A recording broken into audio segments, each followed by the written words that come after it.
Herkese selamlar. Bugün sizlerle Veysivet sürüyor. Veysivetim budur. Bu ben ilk videomdu. İlk videoma göre birinci çocuk çok gezmeyecek. Çocuk sonra çocuk yukarı, sonra aşağı gelecek. Ve biz yukarı çıkarız. İkinci bölümde aşağı gideriz. Bu ben ilk videomda like atıp abone olmayı unutmayın. Veysivetim böyle değil. Burası su kabı da özüm zaymışım. Bu çıkartacağız televizyonu. Bunu böyle bir ayakkabı giyelim.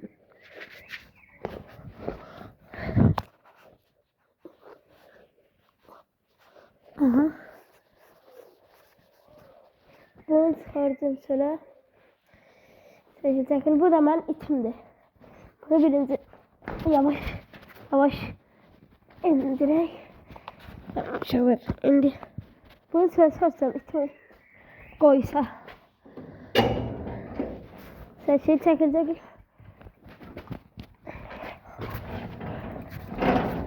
Şöyle kapını bak. Ses. O zaman indi aşağı biraz. Birinci yukarı geçeceğim bak o taraflara.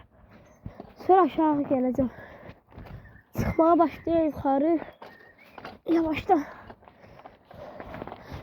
Bak. Hem de size məhəlləni tanışmış olacağım. Hem de ilk videomu yaxşı bir video çıxartmaq istəyirəm. Birinci böyle çıxırıq. Yol biraz pisli. Ama yağışlar sizin için ben video eləyirəm. Bakın.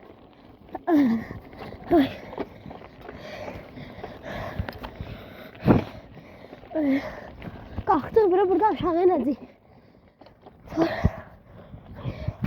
Bu torumuzun kırılıp esas torumuzu ben qabaqla verirəm.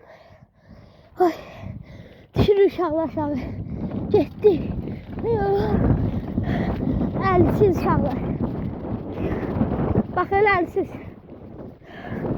İndi gələcək aşağı. Təzədən qalxacaq yuxarı. Görək nə olacaq. Bakın. Burada sürüşsem ölərəm inşallah. Uçuram. Aha. Yavaşlattı. Buradan duracaq təzədən yuxarı. Böyle.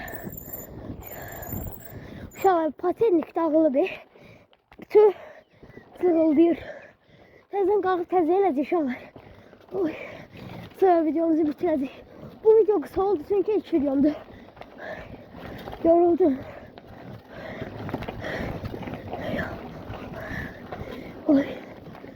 10 like gelse yine ilk videomda. Uşaqlar bak şimdi kayıt gedib sizin üçün qolu qısa şey sürürəm. İndi gedirik aşağı. Sonra videonu burada bitirəcək. Getdi.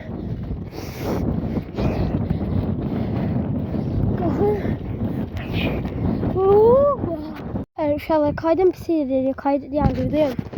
O yüzden 5 like gelse biz bakın. Bak oraya geçtik. Bak orada asfaltlı. Al market var orada. Oradan yukarı asfaltlı. Oradan böyle dönecek kalkacak uşaqlar diye yukarı. Bak o sonra yukarıdan gelecek aşağı. Sonra asfaltı geçtik sonra gezecek. Her neyse uşaqlar videomuz bura kadardı. Like atıp abone olmayı unutmayın.